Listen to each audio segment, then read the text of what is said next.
Okay, other news this morning. Street signs, they're taken for granted until you really need one.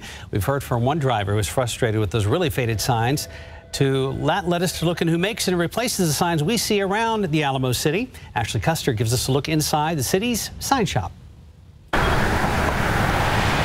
As you drive around town, you may notice a faded street sign or two. It's why these city employees are hard at work making new ones to replace the old. On a month, we average about, we manufacture about 800 signs. Total, we replace about 1,600. The difference is a lot of our stop signs are pre-made and we just buy those in bulk.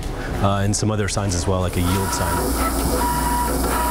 Each sign costs between $25 to $100 to make, depending on the size and lettering. They start with a sheet of metal, cover it with reflective material, and then they add the graphics, which they also design and cut in-house. Reinhardt says having a sign shop is a big asset for the city. We can make it quicker than waiting on someone to make it. So a lot of times we have emergencies, say overnight during a storm event, and a traffic pole gets knocked down, and we need to rush out there and put up temporary stop signs. So it's good to have the capability of doing that in-house. Now, all these signs here that you see on the table were all made in about a day, and they say, of course, depending on placement, these signs can last for, on average, up to 5 years. The quicker the signs are made, the faster they go up. If a street sign needs replacing, the job can typically be done in a couple of days.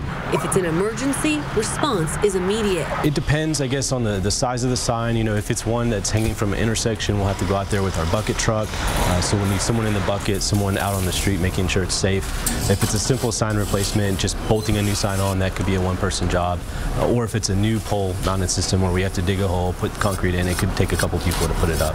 The city is looking to expand its budgeting this year for street maintenance, which would include upkeep for street signs. Ashley Custer, KSAT 12 News.